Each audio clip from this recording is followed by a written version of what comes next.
और इस पहली क्लास में जो आप लोगों को टॉपिक दिया गया है, पहले से डिसाइड किया गया है, वो टॉपिक है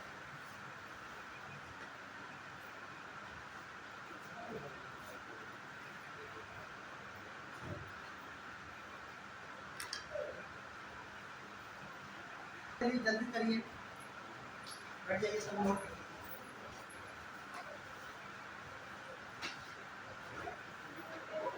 चलिए, टॉपिक है आज का है अर्थशास्त्र।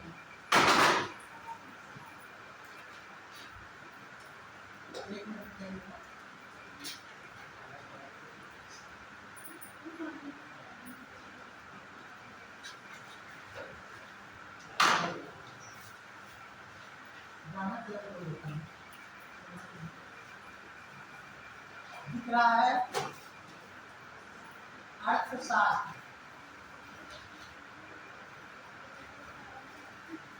का परिचय, इंट्रोडक्शन ऑफ इकोनॉमिक्स पहला टॉपिक।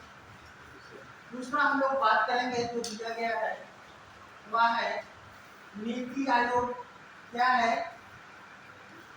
नीति आयोग। तीसरा जो टॉपिक हम लोग देखेंगे वह देखेंगे सतत विकास।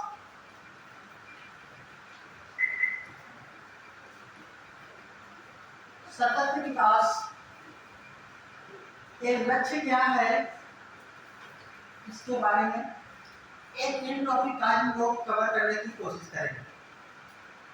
चलिए, अर्थशास्त्र का परिचय क्योंकि पहली क्लास है तो हम लोग कुछ बात करेंगे थोड़ा सा बेसिक चीजों को ध्यान में रखते हुए। और इसमें बहुत से लोग नए लोग हैं और ये जो विषय है आपके एग्जाम में सबसे कठिन विषय माना जाता है, जबकि यह सबसे आसान विषय है। क्या है? सबसे आसान, ठीक है ना? सबसे आसान सब्जेक्ट है और ये आपको सफलता दिलाने में सबसे ज्यादा महत्वपूर्ण भूमिका निभाता है।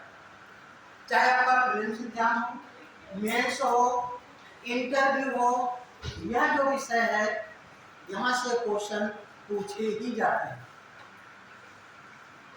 इसमें अगर यूपीएससी की तैयारी करने वाले जो लोग हैं इस चीज को ध्यान रखिए कि उनका जो प्री परीक्षा है प्रीलिम्स में तो इनका इकोनॉमी का एक बहुत बड़ा क्वेश्चन आता ही है। साथ में मेंस में अगर देखें तो सब्जेक्ट के पॉइंट ऑफ व्यू से सबसे ज्यादा जो प्रश्न पूछे जाते हैं वह इकोनॉमिक्स से। आप पेपर का एनालिसिस करके देखेंगे तो आपको लगेगा जहाँ पे ज्योग्राफी आप देखते हैं तो 70 नंबर का जो है ज्योग्राफी में इसमें पूछा जाता है। पॉलिटी की बात करें तो 60 से 70 नंबर की, हिस्ट्री की बात करें तो 40 नंबर की, वहीं पे इकोनॉमिक्स का जो योगदान है और 130 नंबर का पूछा जाता है। आप समझ सकते हैं कि इसका कंट्रीब्यूशन कितना है। और इकोनॉमिक्स के जो क्वेश्चन पूछे जाएंगे तो ध्यान रखिएगा, एक तो सेकंड पेपर में, ठीक है ना, और थर्ड पेपर में मेंस में यहाँ पे आपको इकोनॉमिक्स के क्वेश्चन मिलेंगे। ठीक है, पहले में आपको कुछ बेसिक चीजों को ध्यान में रखते हुए आपको तैयार करना है। प्रीलिम्स की अगर हम बात करें तो अगर यूपीएससी के सिलेबस की बात करें तो एक लाइन में दिया है सामाजिक एवं आर्थिक विकास। अब इसको आप कितना डिफाइन कर पाते हैं कि इसमें क्या पढ़ना है, ये आपके ऊपर और एक एक्सपर्ट के ऊपर डिपेंड करता है। तो इसके अंतर्गत जितने भी टॉपिक बन सकते हैं जहाँ से आपके एग्जाम में क्वेश्चन आएंगे वो सभी हम यहाँ से कंप्लीट करने की कोशिश करेंगे। हमारी क्लास करने आ चुकी पहली बार है तो 2-3 चीजें आप लोगों से कहना चाहेंगे। हमारी क्लास में जब भी हो आप लोग 3 कंडीशन रखिएगा हमेशा। पहला तो आप शारीरिक और मानसिक दोनों रूप से क्लास में हैं, ठीक है ना? हाँ जी, शारीरिक और मानसिक का मतलब हम इसलिए कह रहे हैं कि कभी कभी ऐसा होता है कि आप क्लास में तो होते हैं, टीचर पढ़ा रहा होता है, आप पढ़ रहे होते हैं, सुन रहे होते हैं, ठीक है ना, लेकिन आपका ध्यान कहीं और लगा होता है। ये जनरली युवाओं के साथ बहुत होता है, ठीक है ना। आ रहे थे रास्ते में किसी चौराहे पे कोई टकरा गया, कोई मिल गया, तब उसके बारे में सोचे जा रहे हैं। तो ऐसा नहीं होना चाहिए। आप यहीं पे हैं तो आपका ध्यान यहीं पे होना चाहिए, टॉपिक पर होना चाहिए, ठीक। दूसरी चीजें, जब भी आप क्लास में पढ़ रहे होते हैं तो आपके अंदर कोई भी क्वेश्चन बनता है, कोई भी क्वेश्चन बनता है, आप उस क्वेश्चन को जरूर पूछिए। क्वेश्चन छोटा हो बड़ा हो, क्वेश्चन अगर मन में बन रहा है तो उसे जरूर पूछिए। कभी कभी ऐसा होता है कि लोग सोचते हैं सबको तो समझ में आ गया, मुझे ही समझ में नहीं आया, पूछे कि ना पूछे, और इसी के चक्कर में पूरी क्लास खत्म हो जाती है और आप क्वेश्चन को पूछिए। उसे ध्यान रखिएगा, एक तो वहाँ पर जो रुकावट हुई, जहाँ पर जो समझ में नहीं आया, उसकी वजह से और भी आगे जो चीजें पढ़ रहे थे वो भी आपको डिस्टर्ब हो। इसलिए जो है क्वेश्चन तुरंत पूछ लीजिए। और मेरी आदत है कि मैं आपको क्वेश्चन का आंसर जरूर देता हूँ, लेकिन इतना ध्यान रखिएगा कि जो टॉपिक पढ़ाया जा रहा है, तो टॉपिक को भी खत्म करना है, तो टॉपिक से ही संबंधित अगर क्वेश्चन करते हैं तो आगे बेस्ट होगा। लेकिन अगर आपको कोई और भी क्वेश्चन बन रहा है तो पूछ लीजिए, है ना। वहाँ पे अगर बताना उचित होगा तो मैं आपको वहाँ पे बताते हुए आगे निकलूंगा, नहीं तो कहूँगा कि नेक्स्ट चैप्टर में या थोड़ा सा आपको उसके बारे में बता देंगे, तो आपकी जिज्ञासा शांत हो जाएगी और आपका पूरा का पूरा ध्यान भी टॉपिक पे कर सकते हैं, ठीक। तीसरी चीजें यह है कि सभी लोगों का पेज ऐसे होगा, किसी का पेज ऐसे तो नहीं है, ऐसे तो किसी का पेज नहीं होगा, सबका पेज इसी शेप में होगा जिसपे आप नोट्स बनाते हैं। करना क्या है आपको, पेज के नीचे 1 इंच 2 इंच नीचे ऐसे आपको क्या कर लेना है, लाइन खींच लेना है। और जब यहाँ से आप लाइन खींच लेंगे तो आपको ध्यान ये रखना है कि जब हम लेक्चर ले रहे हो कि हम ही नहीं, किसी भी सब्जेक्ट के बारे में मैं पढ़ने का अच्छा तरीका बता रहा हूँ, ठीक है ना, जिससे आप 100% क्लास का कैच कर पाएंगे, ठीक है। आप ऐसे कीजिए। और जो है टीचर कोई पढ़ा रहा है तो क्योंकि हर चीजें दिखाना संभव है नहीं, समझा पाना हर चीजें संभव है। कभी कभी हम समझाते हुए अगर हट भी जाते हैं टॉपिक से तो आपको चीजें महत्वपूर्ण होगी और आपको लगता है कि चीजें महत्वपूर्ण होगी, तो उसे आप यहाँ पे शॉर्ट नोट क्या करना है, शॉर्ट नोट करना। अगर उसे मैं आपको नोट में नोट कराता हूँ तो आप उसे यहाँ पे नोट करें। अगर उसमें नोट्स करा दिया तो आगे बेस्ट, अगर नहीं नोट कराया गया तो एक बार घर पे जाकर के रिकॉल कीजिए कि सर ने एक चीज बोली थी और एक क्या था, एक बार देखिए। और एक बार 2 बार अगर निकाल हो गया तो मैं जानता हूँ कि यहाँ पे जो आपने लिखा है, ठीक है ना, तो आने वाले समय में हो सकता है भूल जाए। क्यों, क्योंकि आपने शॉर्ट में लिखा है। शॉर्ट का मतलब ध्यान रखिएगा, शॉर्ट कैसे लिखना होता है, कोई भी बातें होती है उसको पूरे सेंटेंस में लिखना होता है, ठीक है ना। एक शब्द लिख करके 0 बना लिया, 2 शब्द लिख लिया, लिमिटेड कर लिया, मतलब आपका ध्यान हमारी तरफ होना चाहिए, आपके हाथ में और घर पे जाके उसे निकाल। और निकाल एक बार हो गया तो अगर वहां से आपके एग्जाम में कभी क्वेश्चन पूछा जाएगा तो मैं गारंटी देता हूँ कि आपका क्वेश्चन गलत नहीं होगा।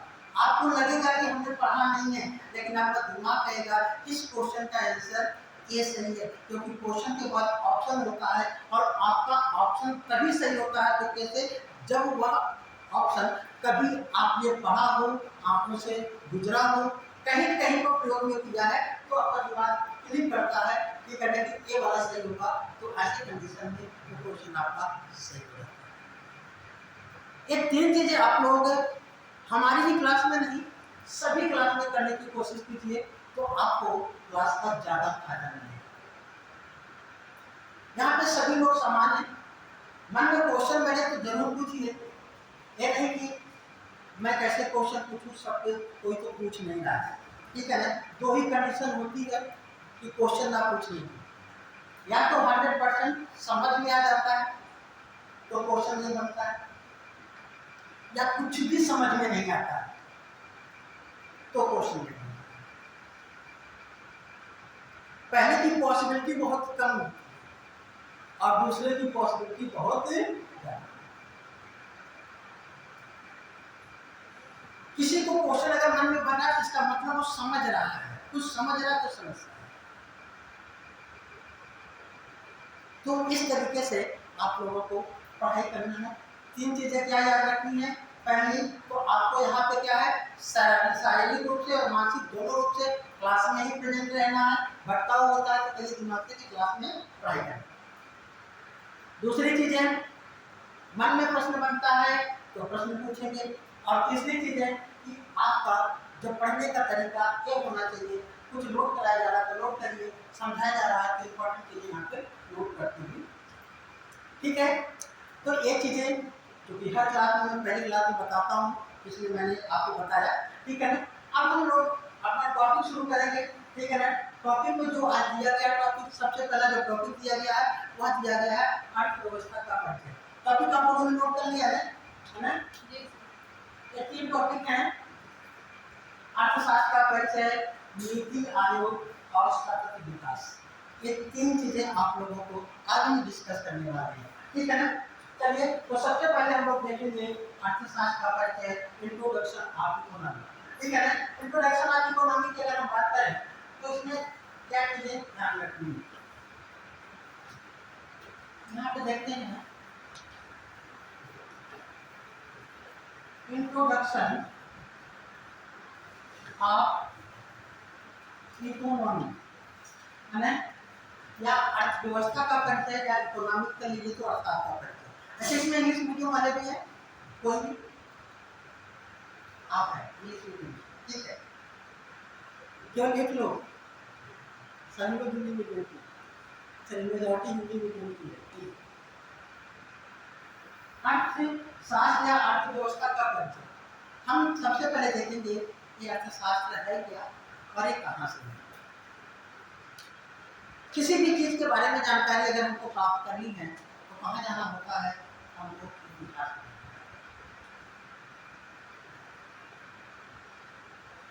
जब इस धरती पे मानव ने जन्म लिया तब से हम बात करेंगे।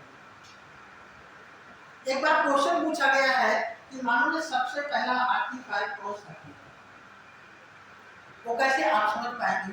दूसरा आर्थिक कार्य क्या था और तीसरा आर्थिक कार्य। हर चीजों के विकास का एक क्रम होता है, हर विषय के भी पढ़ने का एक क्रम होता है, और अगर हम क्रम से करते हैं तो उसे हमको समझने में बहुत ज्यादा आसानी है। वैसे ही विकास के भी एक क्रम होते हैं। ऐसा नहीं, विकास का जो स्टेज है, जो प्राइमरी स्तर पे है, वो लास्ट स्तर पे होगा, जो लास्ट का स्तर प्राइमरी, ऐसा तो नहीं होता है। सबके क्रम होते हैं। एक छोटा बच्चा है, उसके सोचने समझने की क्षमता कब ज्यादा होगी, जब बड़ा होगा। जब बड़ा हो जाएगा तो छोटे बच्चों की तरह की नहीं समझेगा, ये विकास का एक क्रम। तो ऐसे ही यहाँ पे भी हम लोग देखेंगे कि कैसे यहाँ पे अर्थशास्त्र कहाँ से आया है। जब इस धरती पे मानव ने जन्म लिया तो मानव जंगली पशुओं की भात रहा करता था, कंदमूल फल खाता था। ठंडक लगती थी, गर्मी लगती थी तो गुफाओं में रहता था, पेड़ की कंदराओं में रहता था। आगे का ज्ञान नहीं था, पशुओं को मारता था, कच्चा खा जाता था। ये मानव के जीवन की प्रारंभिक अवस्था। मानव ऐसे ही अपना जीवन व्यतीत कर रहा था तो उसके जो है अगल बगल जो पशु पक्षी हुआ करते थे उनके बारे में भी वो थोड़ा सा जानता है। तो मानव ने क्या किया, देखा कि बहुत पशुओं में कौन से पशु हमारे लिए हानिकारक है, कौन लाभदायक है, कौन हमको नुकसान पहुंचा सकता है, कौन हमारी रक्षा कर सकता है। ऐसे में मानव इनसे धीरे धीरे परिचित हुआ और मानव ने पशुओं को पालने का कार्य किया। मानव का पहला पालतू पशु कौन सा है? कौन है? मानव का पहला पालतू पशु कुत्ता है, क्योंकि कुत्ता मानव के लिए काफी वफादार हुआ करता था, अभी भी है। और देखिए कि मानव के मतलब अगर मानव सो रहा है कुत्ते की ऐसी ये चीजें रहती है, भाई उस तरीके से तो घर नहीं रहे होंगे उस समय ना, तो कुत्ता है साथ में, तो कोई जानवर अगर आ रहा है कोई अटैक करने वाला जाकर के भौंकने लगेगा तो आदमी इंसान जग जाएगा। तो मानव ने सबसे पहले कुत्ते को पाला। अगर पूछा जाए मानव ने सबसे पहला काम क्या किया, तो सबसे पहला काम किया पशुपालन। किसका? पशुपालन। एक पहला काम मानव का था पशुपालन। कुत्ते के साथ साथ अन्य पशुओं को भी पालना करना, गाय बैल भैंस इनको भी पालना करना। लेकिन मानव पशुओं को पालता था, लेकिन मानव इन पशुओं को लेकर आज यहाँ कल वहाँ परसों वहाँ, जहाँ पे अच्छा चारा भाव होता था वहाँ नहीं मिला, वहाँ पे चारे खत्म हो गए, दूसरी जगह चला गया। इस तरीके से मानव के जीवन में अस्थिर है। मानव के जीवन में स्थिर होकर के रहने की प्रवृत्ति जब प्रारंभ होती है वह होती है कृषि। इससे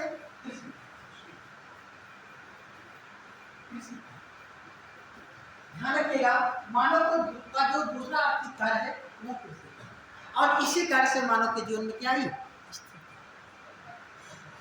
खेती के बारे में ज्यादा जानता नहीं, तो उसने देखा कि कुछ जो है फसलें, कुछ अनाज इस तरीके से पैदा हो रहे हैं, तो बार बार देखता रहा, उसने उसको पैदा करने की कोशिश कर रहा है, और उसे मान के कुछ को पैदा कर रहा है, बुआई कर रहा है, अगर उसको छोड़ करके दूसरी जगह चला जाएगा तो बगल से दूसरा व्यक्ति है तो उसको चला कर खत्म कर देगा। इसलिए उसकी सुरक्षा के लिए वह रुकना, और इस तरीके से मानव के जीवन में क्या है? अब मानव पशु को पालने लगा, खेती करने लगा, और मानव के जीवन में क्या की?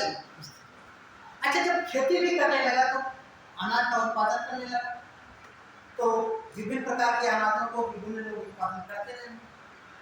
अब किसी के पास अनाज एक्सेस हो गया, कोई ज्यादा पैदा कर लिया, कोई कम पैदा कर लिया, किसी के पास गेहूं ज्यादा हो गया, किसी के पास चावल ज्यादा। तो ऐसे में उस समय तो कोई भाषा नहीं थी, कोई लिपि नहीं थी, कोई मुद्रा नहीं थी, तब वो क्या करता, कैसे लेन देन करता? तो ऐसे में गांव के लोग एक स्थान पर इकट्ठा होने लगे और वहां पे अपनी वस्तुओं का लेन देन करते, ठीक है ना। और उस वस्तु को जो लेते देते थे तो क्या करते थे? वस्तु के बदले वस्तु। इसलिए तीसरा अगर हम बात करें, तीसरा जो कार्य था वो क्या था? व्यापार। वस्तुओं को लेने देने का स्थान को क्या कहा जाता है? बाजार कहा जाता है, और इस कार्य को क्या कहा जाता है? व्यापार कहा जाता है। मतलब पहला पशुपालन, कृषि, क्या होगा? व्यापार। और व्यापार ये भी कैसे था? कौन सी व्यवस्था थी? तो वस्तु विनिमय प्रणाली थी। क्या कहा था? वस्तु विनिमय। एक वस्तु विनिमय प्रणाली मतलब वस्तु के बदले वस्तु लेकर के मानव क्या करता था? समय बीतता गया, ये व्यवस्थाएं चलती रही, और फिर एक क्षेत्र से एक स्थान से दूसरे स्थान पर व्यापार, एक क्षेत्र से दूसरे क्षेत्र में व्यापार, फिर एक देश से दूसरे देश में भी व्यापार होने। समय बीतता गया और ये सब जो चीजें दिखाई दे रही हैं, ये सभी आप इतिहास में पढ़ेंगे, पाषाण काल में आते हैं। कहाँ पे? पाषाण काल के बाद आपको इतिहास में हड़प्पा काल मिलेगा, हड़प्पा काल के बाद वैदिक काल, और पाषाण काल के अंतर्गत हड़प्पा काल को भी है ना। चलिए, तो वहां पे वैदिक काल में आप देखेंगे कि वहां तक आते आते मानव अभी भी व्यापार कर रहा था, लेकिन वस्तु विनिमय कर रहा था। वैदिक काल को दो भागों में विभाजित किया जाता है, एक ऋग वैदिक काल और दूसरा क्या है? ऋग वैदिक काल में किसी वस्तु को लेने देने के लिए उस समय मानव एक पशु का प्रयोग करता था। वो पशु थी गाय। कौन थी? गाय। क्वेश्चन पूछा गया है कि वैदिक काल में मुद्रा के रूप में किसका प्रयोग किया गया? तो किसका प्रयोग किया गया है? गाय। किसका प्रयोग किया गया? गाय। हिरण, बाघ, हाथी, ये सब ऑप्शन में होगा तो किसका प्रयोग किया गया है? अच्छा, गाय को ही क्यों प्रयोग किया गया? ऋग्वेद में गाय को वर्धन्या कहा गया है। दरअसल में गाय सबसे महत्वपूर्ण पशु समझ रहा है। क्यों? क्योंकि गाय को सबसे पहले अन्य पशुओं की तुलना में एक सीधी सादी जानवर है, जो मानव को कम से कम हानि आती है उनकी प्रकृति। दूसरी विशेषता ये थी कि वह पौष्टिक दूध देती थी, दूध भी देती थी। खेती करने के लिए बैल देती थी, बछड़े देती थी। खेती के कार्यों में सबसे ज्यादा किसका? बैल का ही प्रयोग होता है। और इसके बाद मृत्यु के बाद उस समय लोग गाय का सेवन भी करते थे, तो गाय का जो होता है उसे विष्ट बोलते हैं। तो काफी लोग बताते हैं कि टेस्टी हुआ करता है, इसलिए जो खाता है उसको जो है बार बार मन करता है उसे खाने। मतलब एक ऐसी पशु थी जो जीवन में भी लाभदायक थी और जीवन के लाभ भी लाभदायक, इसीलिए ये महत्वपूर्ण थी। और इसीलिए इसे क्या है, एक विनिमय के रूप में प्रयोग किया गया और इसे ऋग्वैदिक काल में ही स्त्रियों के पहनने का एक आभूषण हुआ करता था गले में, जिसका नाम था कोई निष्ठ, जो है उत्तर वैदिक काल में फिर क्या बन जाता है? मुद्रा बन जाता है। फिर वैदिक काल खत्म होता है और वैदिक काल के बाद आप देखेंगे कि धीरे धीरे भारत में 16 महाजनपदों का उदय होता है। उस 16 महाजनपदों में सबसे जो महत्वपूर्ण जनपद था वो कौन था? मगध महाजनपद। मगध का उत्कर्ष है। मगध पर शासन करने वाला या भारत में शासन करने वाला पहला वंश कौन सा था? कौन सा था? हर्यक वंश। हर्यक वंश। इस वंश को पितृहंताओं का वंश भी कहा जाता है। जितने भी शासक हुए सब अपने पिता को मार करके गद्दी को अचीव किया। इसका मतलब उस समय का जो शासन व्यवस्था रही होगी, उस समय मानवता नैतिकता बहुत कम रही होगी। तभी तो क्या कोई ऐसा है आज के समय में कि पिता को संतान को पहुंचा करके शासक बने? ऐसा तो नहीं है ना। लेकिन यहाँ पे जितने भी शासक हैं सब पितृहंताओं का वंश है।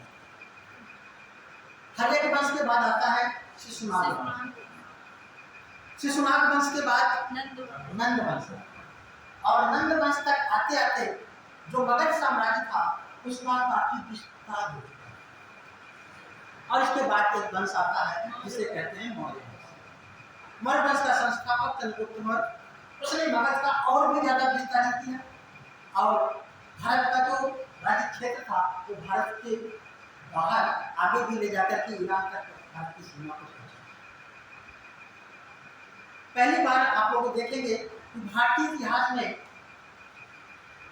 इतने बड़े साम्राज्य की स्थापना चंद्रगुप्त मौर्य ने की और पहली बार प्रमाणिक अंतरराष्ट्रीय विवाह का प्रमाणिक अंतरराष्ट्रीय विवाह पहली बार चंद्रगुप्त मौर्य के साथ ही दिखाया गया। यूनान की महारानी थी हेलेना, राजकुमारी थी, ठीक है ना, उनके साथ उनका विवाह हुआ था। शायद उन लोगों ने ऐसे संबंध स्थापित किए हों कि कम से कम ये तो हमारे राज्य को पर भी आक्रमण करके अपने राज्य में मिला दी। और आप लोग देखेंगे भारतीय इतिहास में अपने आप को सुरक्षित करने के लिए वैवाहिक नीति का बहुत से लोगों ने प्रयोग किया है। वैवाहिक नीति साम्राज्य के विस्तार के लिए अपने आप की सुरक्षा के लिए लोगों ने ऐसा किया। और इसे चंद्रगुप्त मौर्य के समय में उसका प्रधानमंत्री हुआ करता था जिसका नाम था चाणक्य। चाणक्य के कई नाम मिलते हैं। एक नाम मिलता है विष्णुगुप्त। क्या नाम मिलता है? विष्णुगुप्त।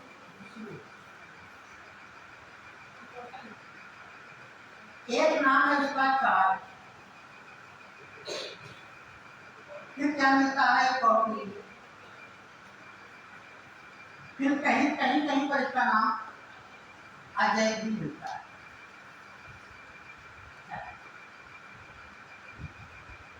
कई एक बार क्वेश्चन आया है चाणक्य के बचपन का नाम क्या था? तो बचपन में से क्या बुलाते थे? और कुछ लोग इसी के आधार पर कहीं कहीं पे तर्क देते हैं कि जो विष्णुगुप्त था वह चंद्रगुप्त का चचेरा है। ठीक है ना, वो क्या है, इसे कहते हैं ब्राह्मण वंश का था। ठीक है, तो कुछ लोग आपका चर्च लेते हैं, अलग की बात है। तो ध्यान रखिएगा, चाणक्य इसका नाम, इसके पिता का नाम था चरण, पिता के नाम के कारण इसे चरण के नाम पर इसे क्या कहा गया, चाणक्य। इसके नीतियां बहुत ही कुटिल हुआ करती थी, बहुत ही ज्यादा डिप्लोमेटिक व्यक्ति था, इतना डिप्लोमेटिक था कि आज भी डिप्लोमेसी में इसके सिद्धांतों, इसके व्यवहार, इसके बातों को ध्यान में रखा जाता है। कौटिल्य कहा गया, और इसकी नीतियों को कोई पालन आज भी करता है, लोग पढ़ते हैं, कहते हैं कौटिल्य की नीति, चाणक्य की नीति मत चलिए। तो कभी भी इसका मानना था कि वह व्यक्ति क्या हो सकता है, राष्ट्र नहीं। चाणक्य वह व्यक्ति था जिसने पहली बार राजत्व के सिद्धांत के बारे में बात की। चाणक्य ही था जिसने राजा के बारे में बताया कि राजा को कैसा होना चाहिए। राजा को कहा कि प्रजा की संतुष्टि के लिए, प्रजा के कल्याण के लिए राजा को हमेशा 24 घंटे उपलब्ध होना चाहिए। इसने कहा कि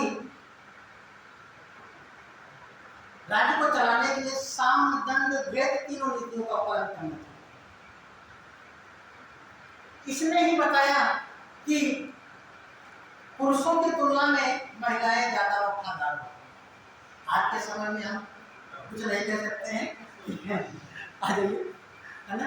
इसने कहा कि पुरुषों की तुलना में, और कहा कि राजा को अपने अंगरक्षकों में महिलाओं को शामिल करना चाहिए, क्योंकि पुरुषों की तुलना में ज्यादा ईमानदारी से काम करते। हम नहीं कह रहे, ये चाणक्य कह रहा है, कोई बुरा इस बात को लेकर के ना माने, ठीक है ना। इसने कहा, इसने इसी पे राजा को केंद्रित करके पुस्तक लिखी, और उस पुस्तक का नाम दिया था अर्थशास्त्र। ठीक है ना, इसकी पुस्तक का नाम क्या था, पुस्तक की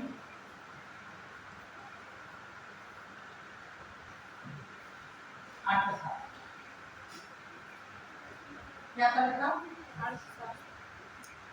क्वेश्चन आता है अर्थशास्त्र पुस्तक के लेखक कौन है, तो विष्णुगुप्त, चाणक्य, कौटिल्य, अजय, कोई भी नाम आता है या 3 नाम आता है, इसमें से उपयुक्त तो सभी आ सकता है जो भी। ठीक है ना, किसके समय में लिखा गया, तो चंद्रगुप्त मौर्य के समय में। किससे संबंधित है, तो ध्यान रखिएगा, अर्थशास्त्र पुस्तक आर्थिक विषयों से नहीं, बल्कि क्या है, राजा को केंद्र बना करके लिखी गई है। तो ऐसी पुस्तक है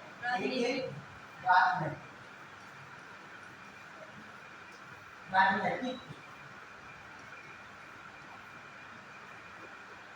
मतलब राजनीति के बारे में। ऐसा नहीं कि आर्थिक गतिविधियों के बारे में इसकी बात नहीं, इसके बारे में बात है। लेकिन सबसे ज्यादा संकेंद्रण, इसका ज्यादा सबसे ज्यादा केंद्र क्या रहा, वो क्या था, राजनीति को केंद्र बना करके इसमें समय बीतता गया। फिर इसका मतलब ये हुआ कि अर्थशास्त्र जो है, आर्थिक गतिविधियों के बारे में जो पढ़ाई पहले हुई, अध्ययन जो हुआ, वो किस पुस्तक में हुआ, राजनीति। इसी पुस्तक में इसने लिखा था कि राजा को प्रजा के कल्याण के लिए नहर का निर्माण करना, बाजार व्यवस्था अच्छी बनानी चाहिए, ठीक है, इसके लिए एक अधिकारी नियुक्त करना चाहिए। ये सब बातें जब उसने लिखा, तो आर्थिक गतिविधियों के बारे में बताया। तो कभी अगर यह जाए कि ऐसा पुस्तक का संबंध किससे है, तो राजनीतिक एवं आर्थिक, अगर ऑप्शन है तो राजनीतिक एवं आर्थिक भी आप करें। लेकिन अगर आर्थिक और राजनीतिक दिया है तो उसे नहीं है, ध्यान रखिएगा। राजनीतिक दो ऑप्शन हम दे रहे हैं, राजनीतिक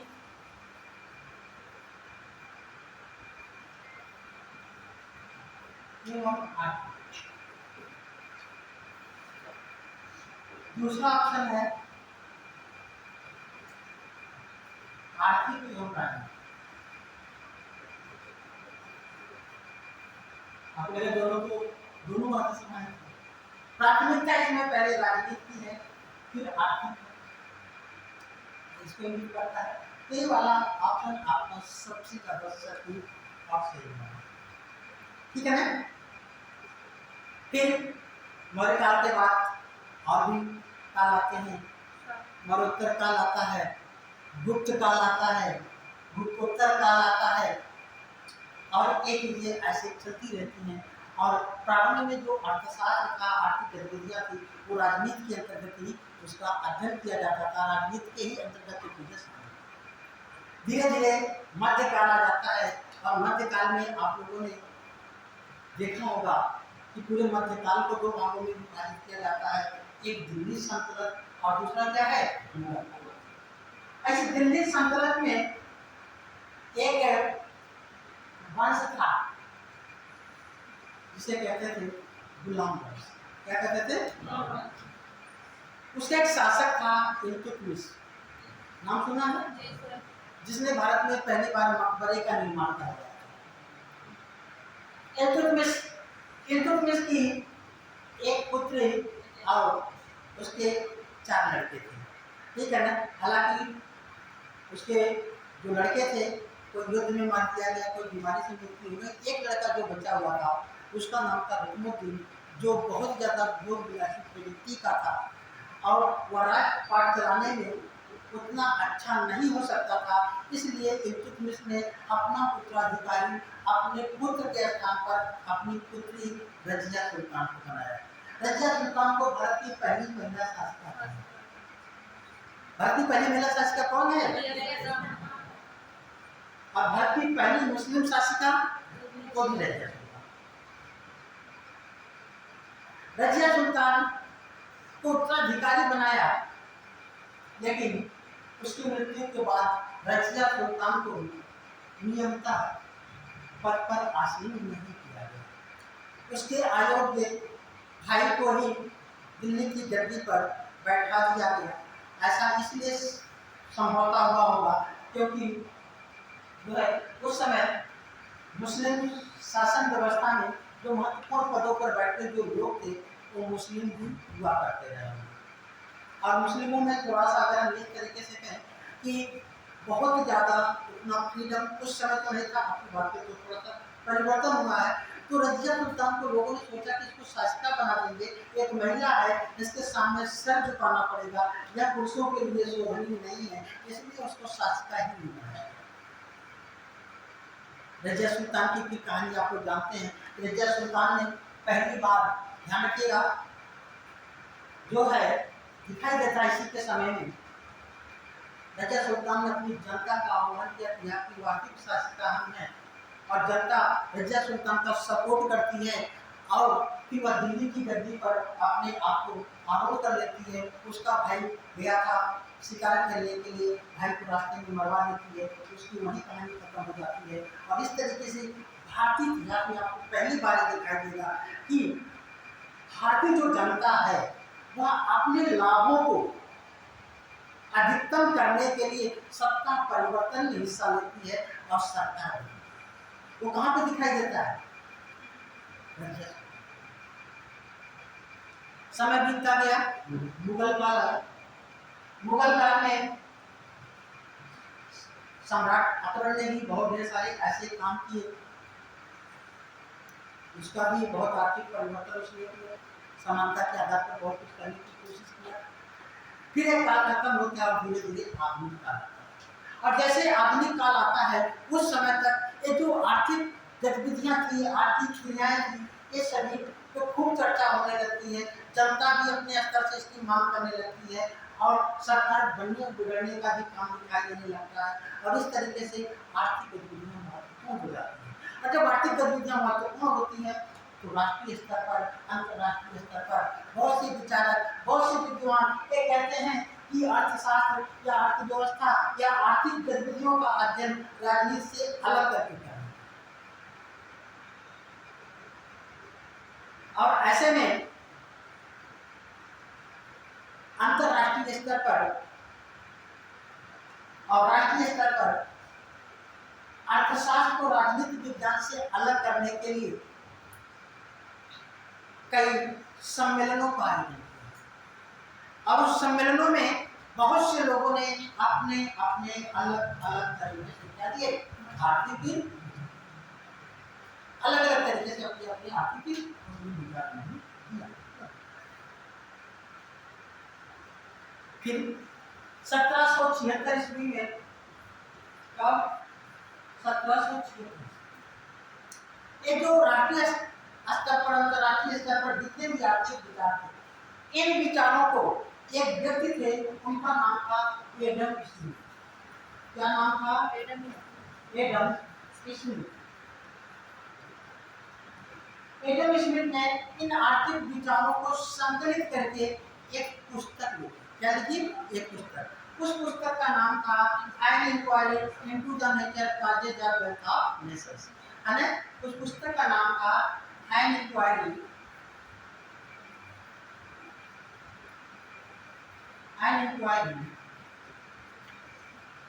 इनटू द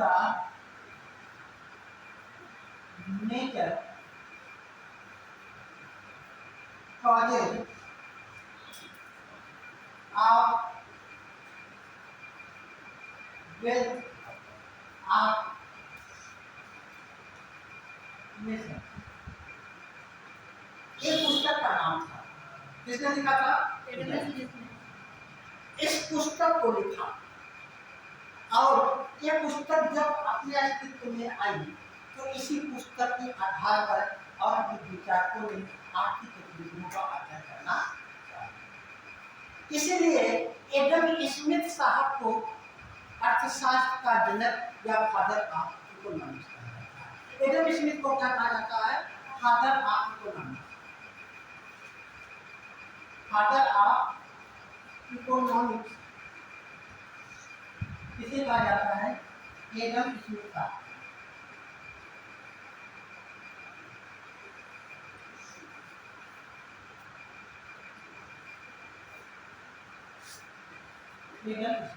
एडम स्मिथ थे कहाँ के? एडम स्मिथ स्कॉटलैंड जानते हैं, ठीक है ना? स्कॉटलैंड जो ब्रिटेन के अंतर्गत आता है, वहाँ पे निवास करते, ठीक है ना? इन्होंने पुस्तक लिखी और मेरे फादर ऑफ इकोनॉमिक्स, ठीक है ना? चलिए, तो यहाँ तक की थोड़ी सी बातों को हम लोग कॉपी पे उतार लेते हैं, फिर आगे बढ़ते हैं, ठीक है ना? चलिए, नोट करिएगा, लिखिएगा। अभी इसको लिख पाते हैं, घबराइएगा नहीं, सब लिख पाएंगे, ठीक है? देखिएगा, प्रारंभ में अर्थशास्त्र, प्रारंभ में अर्थशास्त्र राजनीति विज्ञान का, राजनीति विज्ञान का एक भाग हुआ करता था। प्रारंभ में अर्थशास्त्र राजनीति विज्ञान का एक भाग हुआ। इसीलिए मौर्य काल में, इसीलिए मौर्य काल में चाणक्य द्वारा लिखी गई पुस्तक अर्थशास्त्र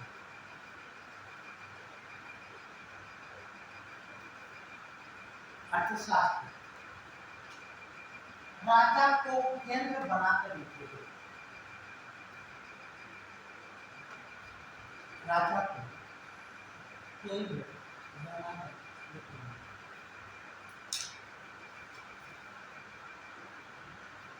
इसीलिए अर्थशास्त्र को एक राजनैतिक पुस्तक कहा जाता है।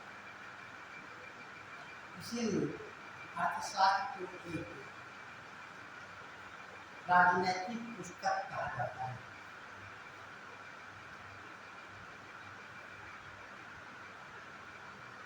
दूसरी लाइन से देखिए, समय के साथ अर्थशास्त्र का महत्व बढ़ता गया।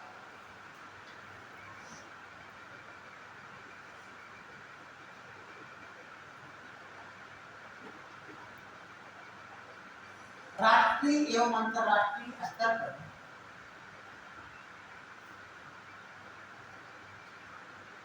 राष्ट्रीय एवं अंतर्राष्ट्रीय स्तर पर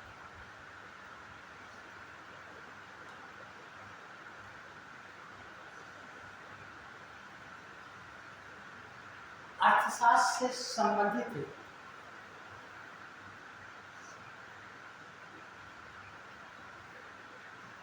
विभिन्न विचार दिए जाने लगे। अर्थशास्त्र से संबंधित विभिन्न विचार दिए जाने लगे।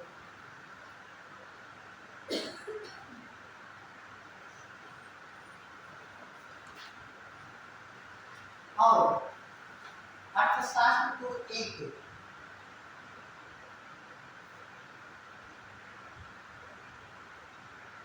स्वतंत्र विषय के रूप में स्थापित करने के लिए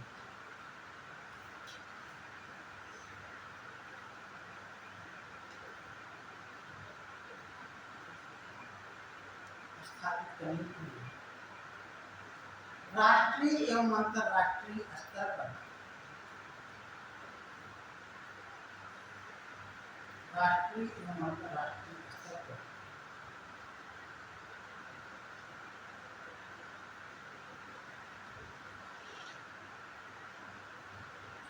कई सम्मेलनों का आयोजन किया जाता है।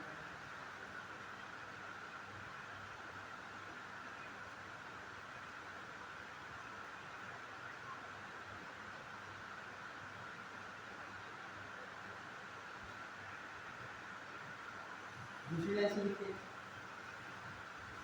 1776 ईस्वी में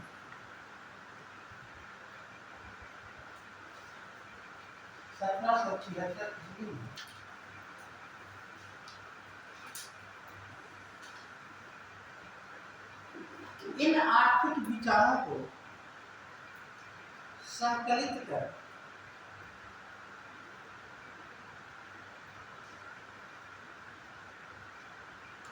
एडम स्मिथ ने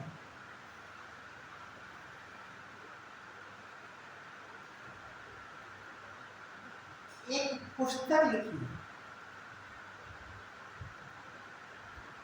एडम स्मिथ ने एक पुस्तक लिखी जिसका नाम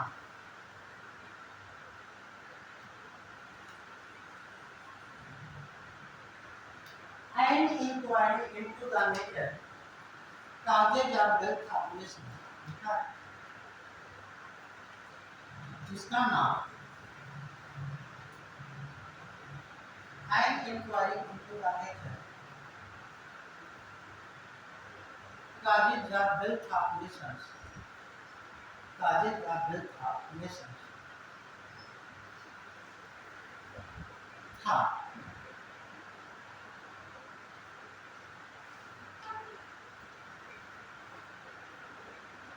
इसी के बाद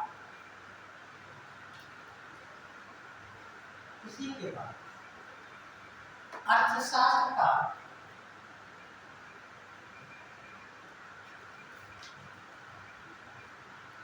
अलग से अध्ययन किया जाने लगा।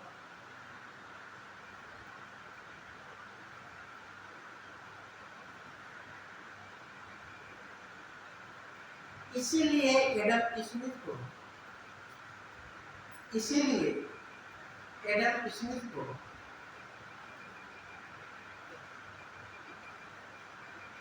अर्थशास्त्र का जनक कहा जाता है।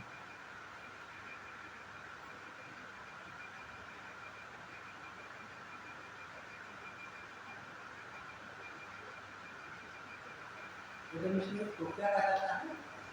अर्थशास्त्र का।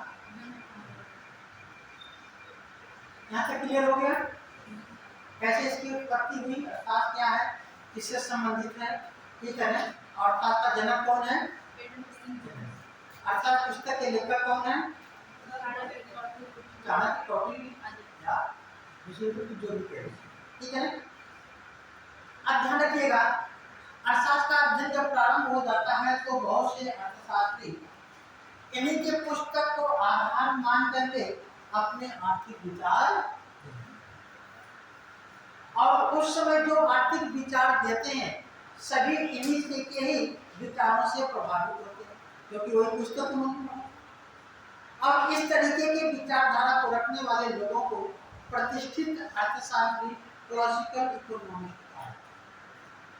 ठीक है ना। और इसके संस्थापक इसी एडम स्मिथ को ही माना जाता है। लिख लीजिएगा, एडम स्मिथ को प्रतिष्ठित विचारधारा का संस्थापक कहा जाता है।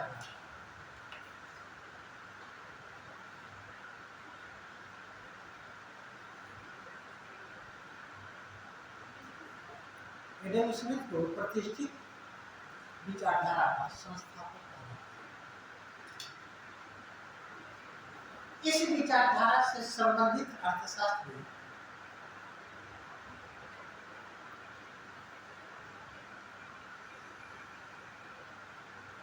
एडम स्मिथ, मार्कस,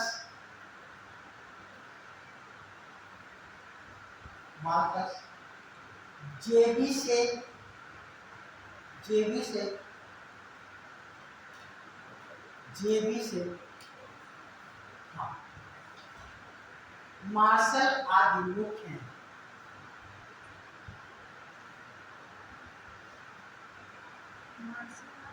हाँ,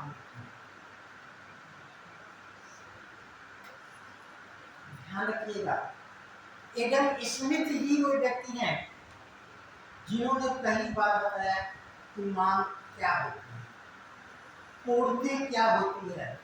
इन्होंने कहा कि जब मांग बढ़ेगी तो पूर्ति बढ़ जाएगी, जब मांग कम होगी तो पूर्ति कम होगी। पहली बार इस सब चीजों को बताने की कोशिश किया है और इन्हीं का समर्थन करने के लिए जो है जेबी से ने अपना भी एक सिद्धांत दिया है जो अक्सर एग्जामों में पूछा गया है। ठीक है, उस पॉइंट को भी लिख लिखिएगा। जेबी से के अनुसार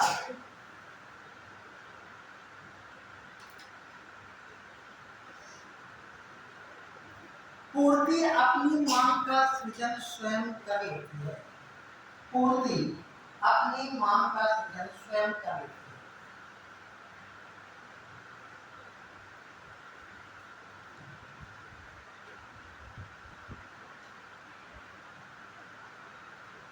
पूर्ति अपनी मांग का सृजन स्वयं कर लेती है। ध्यान रखिएगा, इसको प्रमाणित करने की कोशिश जेबी ने कहा किया और सिद्धांत में किया। बहरहाल ये बिल्कुल जानते थे। और एक चीज और, मार्शल की एक बातें देखिएगा, मार्शल पहले व्यक्ति हैं, इस बात को भी लिखिएगा, जिन्होंने मार्शल पहले व्यक्ति हैं जिन्होंने साधन एवं साध मीन्स एंड इन साधन और साध्य का प्रयोग किया। साधन और साध्य, मीन एंड इन। इस साधन साध्य क्या होती है, ध्यान रखिए। महात्मा गांधी भी इस साधन और साध्य के बारे में अपना विचार, किसी भी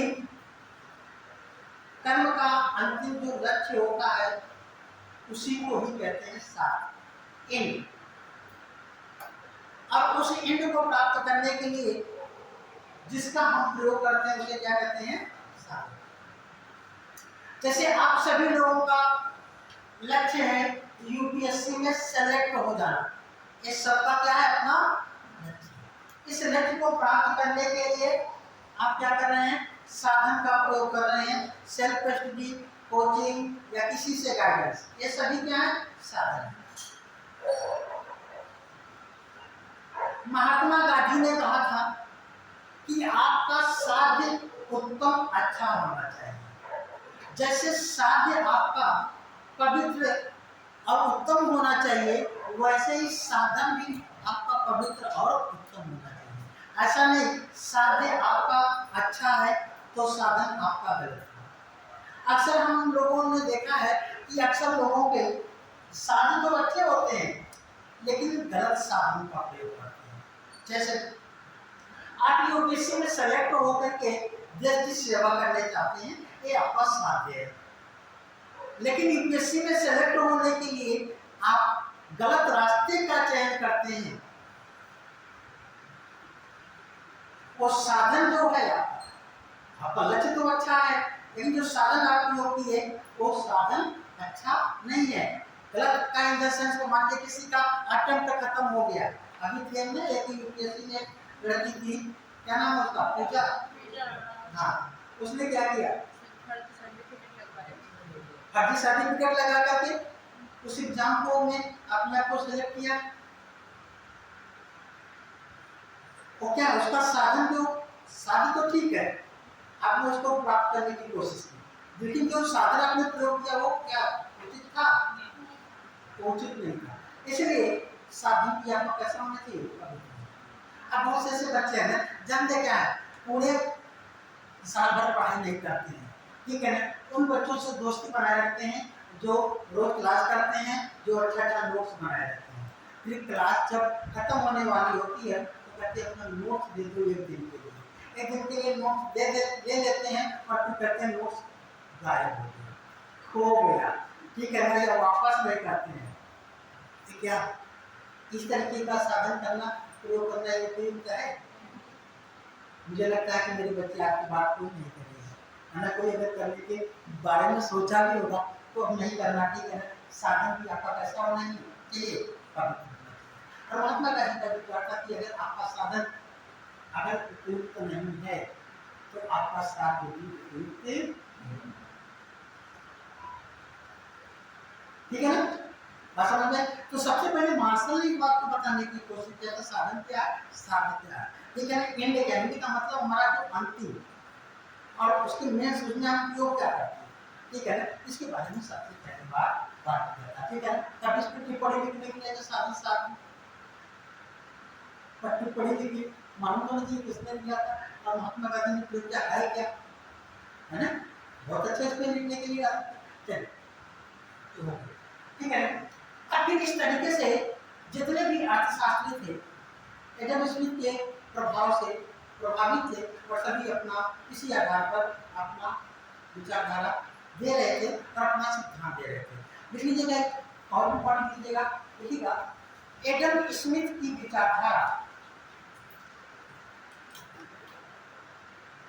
लेजिस्लेयर, एक फ्रेंच वर्ड है लेजिस्लेयर, ब्रैकेट में लिख लीजिएगा अकेला छोड़ देना, लेजिस्लेयर सिद्धांत पर आधारित है, सिद्धांत पर आधारित है, अकेला छोड़ देना। इसका मतलब यह था कि प्रतिष्ठित विचारधारा के जितने भी अर्थशास्त्री थे उनका यह मानना था कि कोई भी इकोनॉमिक सिस्टम होता है उसको स्वतंत्र छोड़ देना चाहिए, वो अपने आप सामान्य होता है। इनके अनुसार, इन सभी विचारों के अनुसार कभी भी अर्थव्यवस्था में बेरोजगारी नहीं होती। इनका मानना हमेशा फुल एम्प्लॉयमेंट होता है, अगर बेरोजगारी है तो थोड़े समय के लिए है और इसके बाद वो खत्म हो जाती है। इनका मानना था कि इस धरती पर जितने लोगों ने भी जन्म लिया है, इवन जो है जानवर, इवन चिड़िया, तो हर इंसान कुछ न कुछ करता है तभी खाता है, बिना कुछ किए नहीं खाता। इसलिए सभी लोग रोजगार में है, कोई बेरोजगार नहीं होता है और बेरोजगारी की स्थिति असामान्य स्थिति है, थोड़े समय के लिए होती है, इसके बाद इन्होंने कहा मांग जितनी होगी उतनी अपने आप पूर्ति हो जाएगी, जितनी पूर्ति होगी उतनी मांग बढ़ जाएगी। मतलब इकोनॉमिक सिस्टम हमेशा संतुलन में होती है और किसी भी सरकार को इस पर नियंत्रण स्थापित करने की आवश्यकता नहीं है, ये ऑटोमेटिक संतुलन घबराने की आवश्यकता नहीं। और ये सब चल रहा था। फिर इसी के दौरान प्रारंभ हो गया प्रथम विश्व युद्ध। प्रथम विश्व युद्ध, अभी तक तो लोग विश्व में 2 विश्व युद्ध हुए हैं, पहला और दूसरा, अभी तीसरा शुरू नहीं हुआ है, ठीक है ना। पहला प्रथम विश्व युद्ध का बेटा सर्जन कब से कब तक? हाँ, 1914 से 1918। पहला द्वितीय विश्व युद्ध,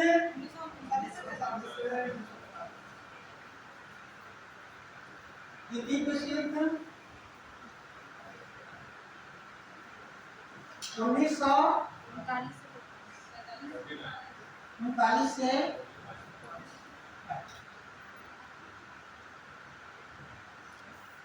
हम बात कर रहे हैं प्रथम। जब प्रथम विश्व युद्ध हुआ तो पूरे विश्व के जो देश थे दो ध्रुवों में बने, दो ध्रुवों में गए। अब जब विश्व युद्ध हुआ तो कुछ लोगों से अपनी दुश्मनियां भी हो गई और इस समय पूरे विश्व में एक बहुत ही बड़ा आर्थिक परिवर्तन चल रहा था। परिवर्तन विश्व के जितने भी देश थे सभी अपने देशों में सांकेतिक मुद्रा का उपयोग कर रहे हैं।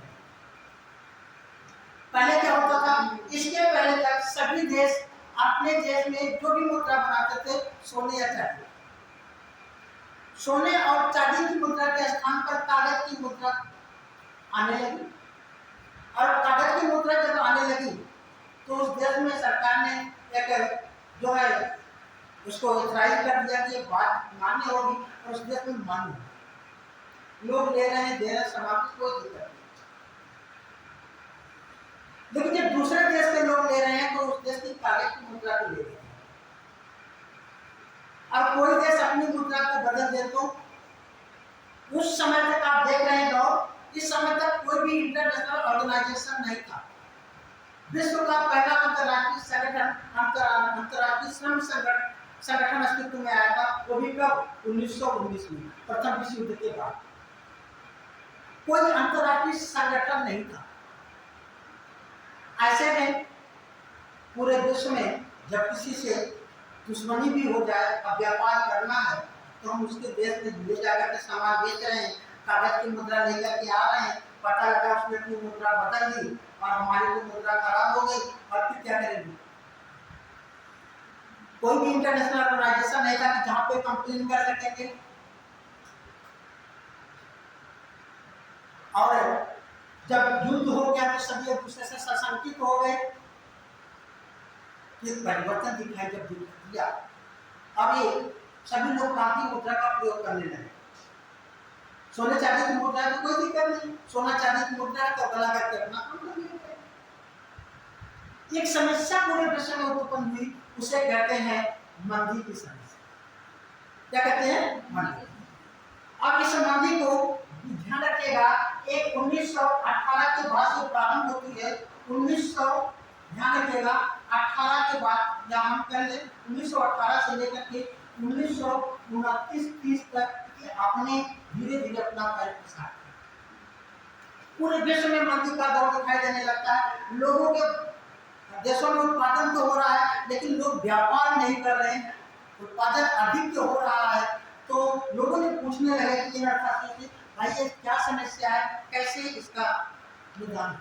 आप तो कहते थे कि अर्थव्यवस्था में समायोजन होता है, पूर्ति होगी तो मांग बढ़ जाएगी, यहाँ तो मांग ही नहीं हो रही है। कह रहे थे कि बेरोजगारी नहीं होती, यहाँ तो अब जो है मांग नहीं हो रही तो वस्तु का उत्पादन बंद हो गया, जो काम कर रहा तो लंबे दौर से बैठा हुआ है, अब तो कह रहे थे थोड़े समय के लिए होगा, वो तो लंबे दौर से दिखाई नहीं देगा। और ऐसे सिचुएशन में पूरे विश्व के जितने भी अर्थशास्त्री थे जो अपने अपने सिद्धांतों को प्रतिपादित किए थे, कोई जवाब नहीं दे पा रहा था कि विश्व की अर्थव्यवस्था को मंदी से कैसे निकाला जाए। और ये मंदी धीरे धीरे ये क्या है अपने चरम पर बढ़ती गई और अगले 10 साल में इसका इम्पैक्ट आया। 1929 और 30 में यह मंदी अपने चरम पर थी और इसे कहते हैं विश्व की महामंदी। विश्व की महामंदी, ग्रेट डिप्रेशन। ग्रेट डिप्रेशन विश्व की महामंदी अपने चरम पर कब थी? यह 1929 और 30 में थी। इसे भारत में तीसरा की महामंदी कहते हैं। किसकी महामंदी? तीसरा की महामंदी। तीसरा की महामंदी इसलिए कहते हैं क्योंकि यह मंदिर 1930 के दशक में आई। कब आई? 1930 के दशक में। एक पीसा की महामंदी जब प्रारंभ हुई तो पूरे विश्व के अर्थशास्त्री जवाब नहीं दे पा रहे थे, तो ऐसे में एक अर्थशास्त्री थे जिनका नाम था जॉन मेडार्ड कीन्स। ठीक है ना, अमेरिका के रहने वाले थे। ठीक है, जॉन मेडार्ड कीन्स, जिन्हें शॉर्ट में जेएम कीन्स भी कहा जाता है। क्या कहा जाता है? JM Keynes. ठीक है, जॉन मेडार्ड कीन्स अमेरिका के अर्थशास्त्री थे। उन्होंने ये सामने आकर के कुछ अपने सिद्धांत प्रतिपादित करते हैं। दो तीन बातों को बताते हैं, ध्यान रखिएगा। एक तो सबसे पहले उन्होंने समझाने की कोशिश किया है ना, तरलता जाल का सिद्धांत दिया। ठीक है ना, कोई भी इकोनॉमिक सिस्टम जो है मुद्रा की तरलता में कैसे फंस जाती है, मतलब पैसा होता है फिर भी लोग सामान नहीं खरीदते हैं। ठीक है, एक सिद्धांत दिया तरलता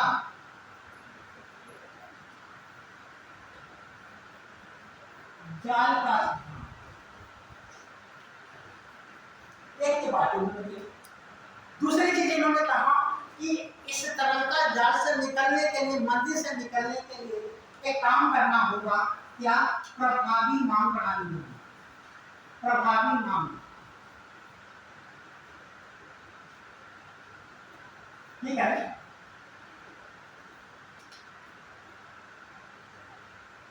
प्रभावी मांग। एक और बात उन्होंने कही, ठीक है, इफेक्टिव डिमांड के साथ साथ कहा कि सभी देशों को अपने अपने देश में केंद्रीय बैंक की स्थापना करना चाहिए। केंद्रीय बैंक की स्थापना।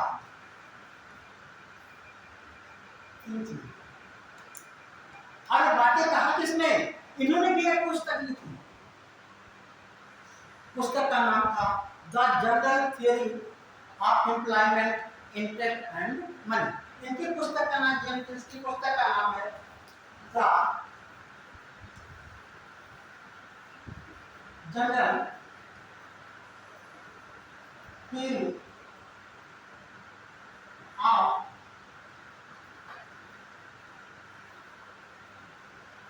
एम्प्लॉयमेंट, इंटरेस्ट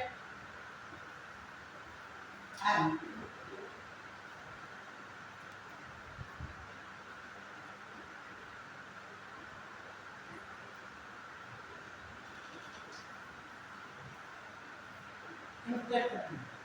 एक पुस्तक थी। और इस पुस्तक में इन्होंने तीन बातों को बताया। एक,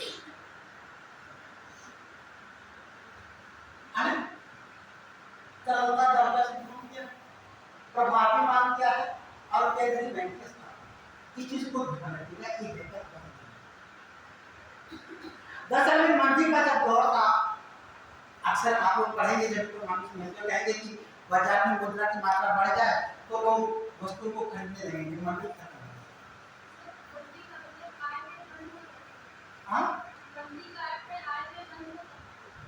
नहीं, मंदी का अर्थ है अर्थव्यवस्था में सामान हो लेकिन कोई खरीदने वाला नहीं, पैसे भी हो लेकिन फिर भी लोग ना खरीदे। जैसे सब्जी मंडी लगी हुई हो और उसमें ठंडी के समय में अनाज, मूली है, पालक है, सब आ जाते हैं और इतने सस्ते में बिकते हैं फिर भी लोग नहीं खरीदते हैं। किसान क्या करता है, उनको वहीं पे छोड़ करके कभी कभी चला जाता है। अर्थव्यवस्था में सामान हो लेकिन खरीदने वाले ना हो, ये मंदी की स्थिति। अच्छा, जब मंदी होगी तो क्या होगा? अब मान लीजिए जब सामान ही कोई खरीदेगा नहीं, तो जो सामान को पैदा कर रहा था वो पैदा करेगा नहीं करेगा। जो पैदा नहीं करेगा तो जो उसमें लगा हुआ था काम करने के लिए, तो बेरोजगार होगा तो रोजगार में आएगा, बेरोजगार हो जाएगा, बेरोजगारी बढ़ रही है, पैसे नहीं है तो लोग मांग नहीं कर रहे हैं और मंदी आ रही है, मतलब एक पूछा। तो ठीक है, ध्यान रखिए। तो जब एक ईसा की महामंदी आई, क्यों आई? क्योंकि सभी विश्व के देश अपना वस्तु का उत्पादन तो कर ले रहे हैं लेकिन बेच नहीं रहे हैं। क्योंकि बेचे क्यों? क्योंकि पैसा तुमको उनके देश का मिल रहा। अब वो लेकर भी क्या करेंगे, उसमें मुद्रा बदल दी तो क्या करेंगे, उससे बढ़िया भैया कि अपना सामान अपने घर पे रखो। बात समझ रही? तो ये स्थितियां एक देश में नहीं थी, बहुत से देशों में थी, सभी लोग रह रहे थे। तो पूरे विश्व के देशों में धीरे धीरे वस्तुएं अधिक हो गई, कोई खरीदने वाला नहीं है, उससे कहा गया कि मंदी कर दो। तो मंदी आई और पूरे धीरे धीरे अगले 10 साल में क्या है, पूरा चपेट में लेगी। और ऐसी मंदी पहली बार आई थी और इसके बाद भी ऐसी मंदी विश्व में देखी नहीं थी। इसलिए इसे कहा जाता है विश्व की महामंदी, महान मंदी, ग्रेट डिप्रेशन। क्यों भाई, समझ में आया? अब यहाँ पे ध्यान रखिएगा, किसने कहा आई, इसका मतलब अंतरराष्ट्रीय स्तर पर मुद्रा की कमी, मुद्रा की तरलता की वजह से। मुद्रा की तरलता पहला प्रमुख कारण था, और उसके पीछे जो कारण था वो क्या था, विश्व युद्ध था। मुद्रा उपलब्ध ना होना इसे कहते हैं मुद्रा की तरलता, ठीक है। अब उसके पीछे जो कारण था वो क्या था, विश्व युद्ध। और क्या कारण था, लोग पूरे विश्व में आर्थिक जो स्वरूप था उसमें परिवर्तन हो रहा। बात समझ में आ रही है? अब इन्होंने क्या कहा, जब ये सब चीजें लोग हार गए तो भैया वो तो कहते हैं कि विश्व में पूरी की पूरी क्या होती है, एम्प्लॉयमेंट होता है, रोजगार होता है, मांग पूर्ति बराबर होती है। लोगों ने पूछा क्या करें, शांत हो गए। तो जेएम साहब आए, ये अमेरिका के अर्थशास्त्री थे, और उन्होंने कहा कि ये जो मंदी का दौर है वो क्या है, उसके पीछे जो उन्होंने विजन बताया उसको एक सिद्धांत के रूप में प्रतिपादित किया, इसे कहते हैं तरलता द्रव्यता। दूसरा इन्होंने कहा कि इससे निकलने का रास्ता क्या होगा। इन्होंने कहा सरकार को इसमें महत्वपूर्ण भूमिका निभानी होगी। क्या करना पड़ेगा सरकार को, सरकार को प्रभावी मांग बढ़ानी पड़ेगी, इफेक्टिव डिमांड इंक्रीज करना पड़ेगा। इफेक्टिव डिमांड, प्रभावी मांग क्या होती है, और प्रभावी मांग के लिए उत्तरदायी सरकार होती है। कहा कि कैसे बढ़ेगा, उन्होंने कहा कि सरकार को लोगों के बीच में पैसे वितरित करने हैं। कैसे करेगी सरकार,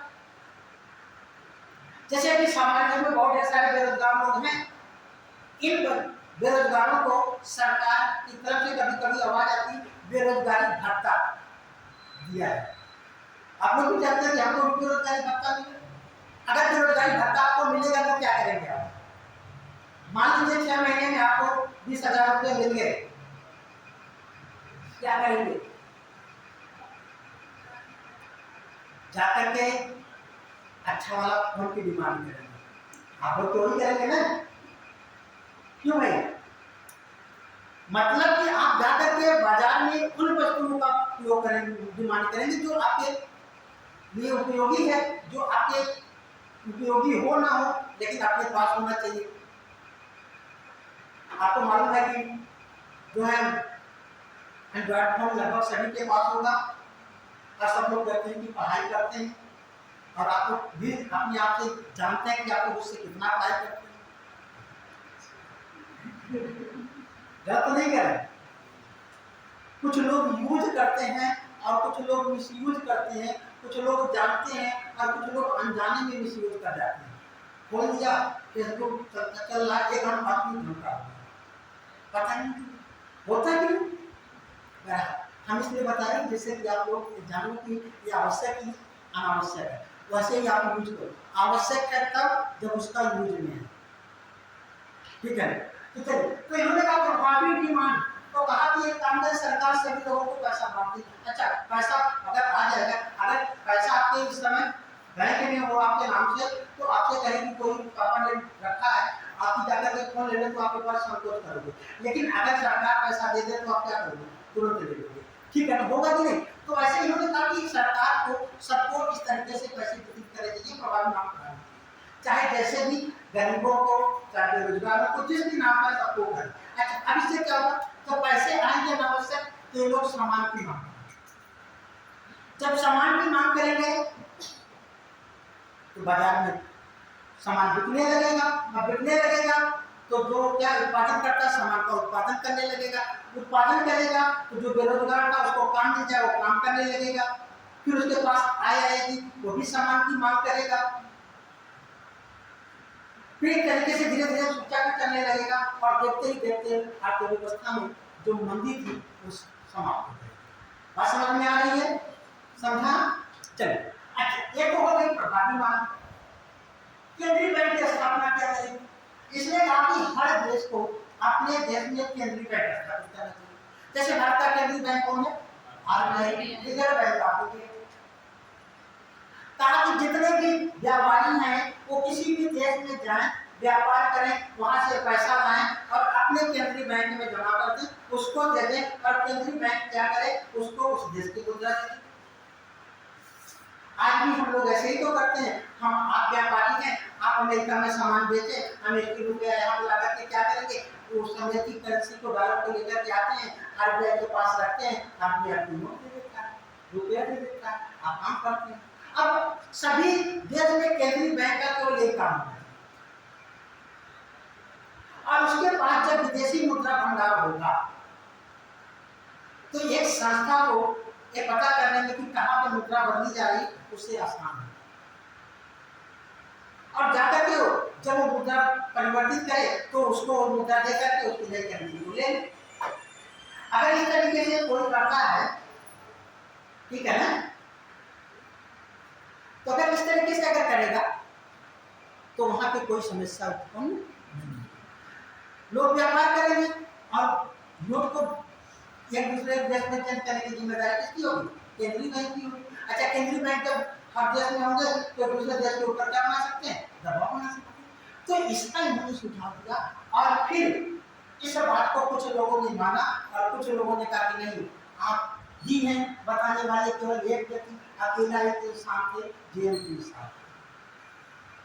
कुछ लोगों ने कहा कि बढ़ता ना करता क्या, कुछ लोगों ने इनकी बातों को फॉलो किया और देखते ही देखते उनकी देश की अर्थव्यवस्था सुधर गई और फिर सुधार होने लगा और फिर पूरे विश्व में इनकी बातों को फॉलो किया जाने लगा और देखते ही देखते पूरे विश्व में ये जो महामारी थी वो खत्म हुई और फिर पूरे विश्व में जितने भी आर्थिक विचार के आर्थिक गतिविधियां थी, फिर इस पे विचार करने के लिए एक नई विचारधारा जो है जन्म लेती है, जिसे कहते हैं केन्सियन विचारधारा। क्या कहते हैं? केन्सियन। इसीलिए ध्यान रखिएगा, जेएम केन्स को आधुनिक अर्थशास्त्र का पिता लग जाता है। इस पॉइंट को नोट कर लीजिएगा, जेएम केन्स को आधुनिक अर्थशास्त्र का जनक कहा जाता है।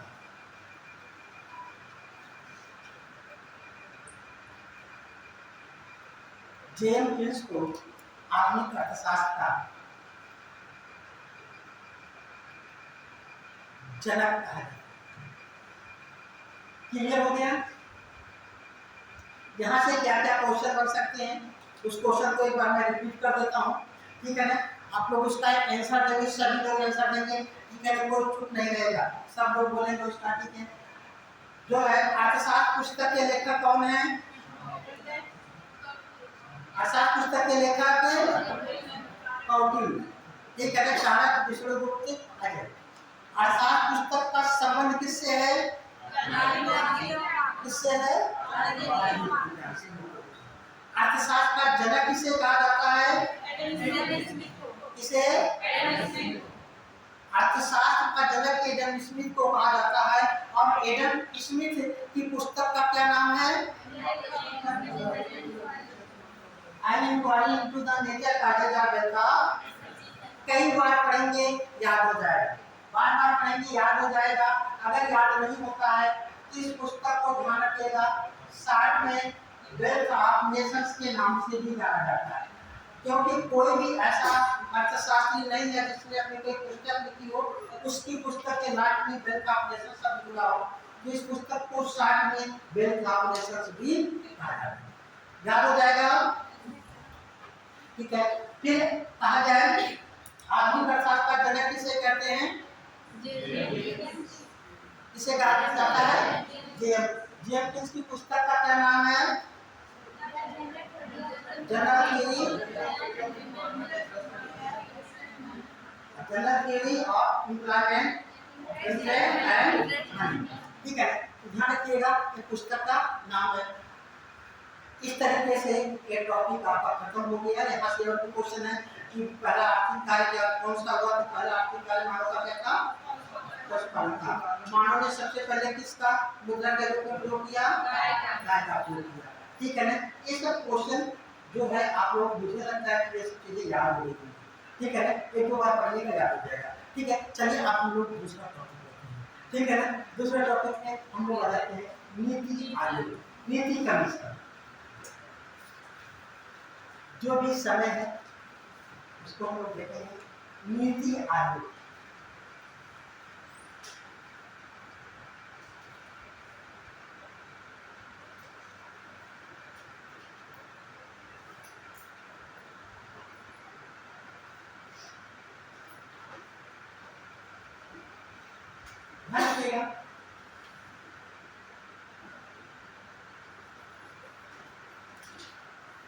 नीति आयोग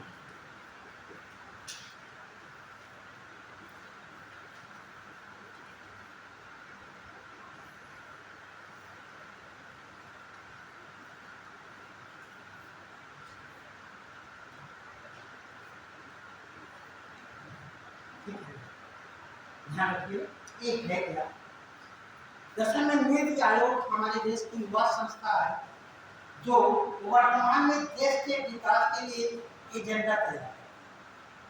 मतलब हमारे देश के विकास की क्या प्राथमिकता होगी, क्या किया जाएगा, कितना विकास का लक्ष्य निर्धारित किया जाएगा, किस क्षेत्र में करना है, कैसे करना है, इस सब का निर्धारण कौन करता है, नीति आयोग। विकास का एजेंडा तैयार करने का काम किसका है, नीति आयोग। इसकी स्थापना की अगर हम बात करें, इसकी स्थापना 1 जनवरी 2015 को की गई। 1 जनवरी 2015 को की गई। इसका मतलब ये हुआ कि 1 जनवरी 2015 के पहले हमारे देश के विकास के एजेंडे को, विकास के लक्ष्यों को, विकास को करने के लिए जो निर्धारण किया जाता था वो कौन करता था। उसको करने के लिए एक आयोग था, उसे कहते थे योजना आयोग। क्या कहते थे, योजना आयोग। योजना आयोग के बारे में थोड़ा सा संक्षिप्त जानकारी आप लोग इसे नोट भी करते चलेंगे, ठीक है ना, और हम लोग नीति आयोग की भी जल्दी से। योजना आयोग की बात करें तो योजना आयोग की स्थापना कब की गई थी, तो ध्यान रखिएगा, इसकी स्थापना कैसी नियोगी एक समिति थी, कैसी नियोगी समिति की सिफारिश पर इसे 15 मार्च कब किया गया था बेटा, 15 मार्च 1950 को किया गया। कब किया गया था, 15 मार्च 1950 को। ठीक है ना, एक ध्यान रखिएगा, ये जो योजना आयोग था, क्योंकि हमारा संविधान 26 जनवरी 1950 को लागू हो गया था, हमारे संविधान में कहीं पे भी इसका जो है स्थापना का उल्लेख नहीं मिलता, इसलिए एक संविधान से अलग एक संस्था थी, इसीलिए योजना आयोग को एक गैर संवैधानिक संस्था कहा जाता है। क्या कहा जाता है, गैर संवैधानिक संस्था। ये क्या थी, गैर संवैधानिक संस्था। ध्यान रखिएगा, गैर संवैधानिक संस्था थी, इसका मतलब संविधान में नहीं था, लेकिन ये वैधानिक संस्था थी। वैधानिक का मतलब होता है संसद में अधिनियम बना करके जिसको स्थापित किया जाता है वो वैधानिक हो जाता है। ठीक है ना, और इसका जो अध्यक्ष होता था, ठीक है ना, हम कहेंगे होता ही था क्योंकि है नहीं है, तो इसका जो अध्यक्ष होता था वो प्रधानमंत्री होता था। जो भी पद पर होता था इसका ध्यान रखिएगा, ठीक है ना, प्रधानमंत्री क्या होता था, पदेन अध्यक्ष होता था। ठीक है ना, जो भी प्रधानमंत्री होगा, ठीक है ना, तो क्या होता था, इसका अध्यक्ष होता, इसका योजना आयोग का। इसका काम क्या था, ठीक है ना, कि जो भी अध्यक्ष के बाद देखिएगा, इसका एक उपाध्यक्ष और कई सदस्य होते थे। इसका एक उपाध्यक्ष होता था और कई सदस्य होते थे, किसके, योजना आयोग। और योजना आयोग के पहले अध्यक्ष कौन रहे होंगे, पंडित जवाहरलाल नेहरू, क्योंकि वो देश के पहले प्रधानमंत्री थे। जो प्रधानमंत्री होगा वही अध्यक्ष होगा। तो इसके अध्यक्ष पहले इसके उपाध्यक्ष कौन थे? गुलजारी लाल नंदा। ठीक है ना, गुलजारी लाल नंदा ये योजना आयोग के प्रथम उपाध्यक्ष थे। ठीक है, बात आती है सदस्यों की, तो सदस्यों की संख्या विभिन्न प्रधानमंत्रियों के कार्यकाल में घटती और बढ़ती रही है, उन्हें नहीं पूछा जाता है। ठीक है ना, फिर बात आती है कि योजना आयोग जब थी तो इसके अंतिम अध्यक्ष कौन रहे? अंतिम अध्यक्ष?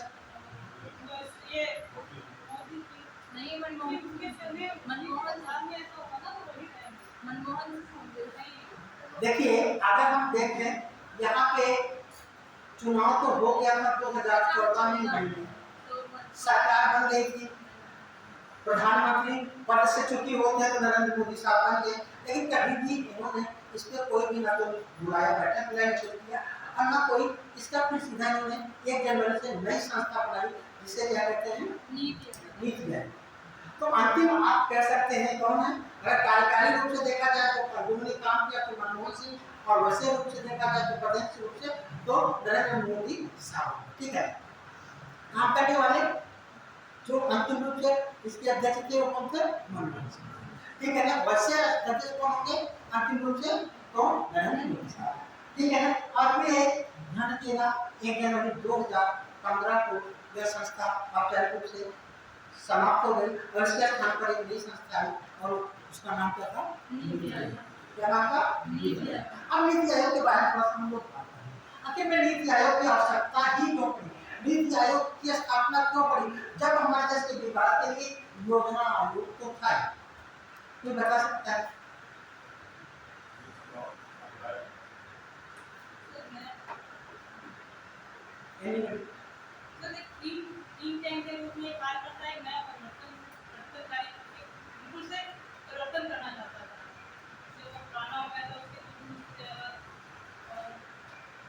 नाम भी दिया गया था परिवर्तनकारी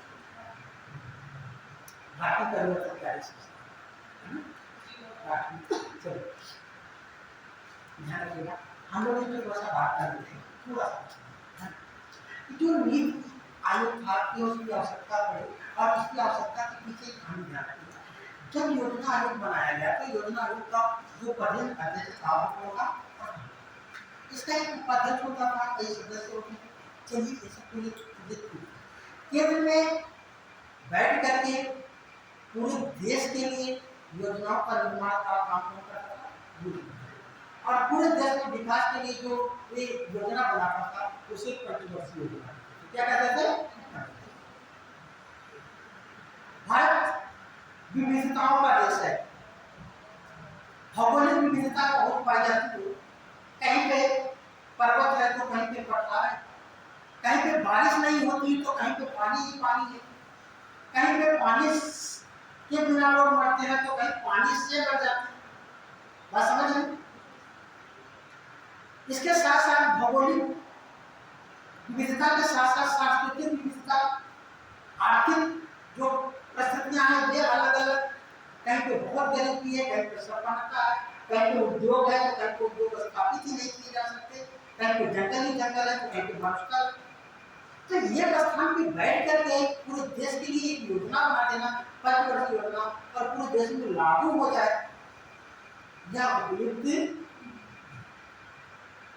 ऐसे में जब इसने पहली पंचवर्षीय योजना का निर्माण किया 1951 में लागू हुआ तो उस समय आवश्यकता महसूस हुई कि विभिन्न क्षेत्रों के जो मुख्यमंत्री हैं, जो राज्य हैं, उनसे भी विचार विमर्श किया जाए तो योजना कितनी प्रभावी होगी। तो एक गवर्नमेंट संस्था बनाई गई 1952 में, इसे राष्ट्रीय विकास परिषद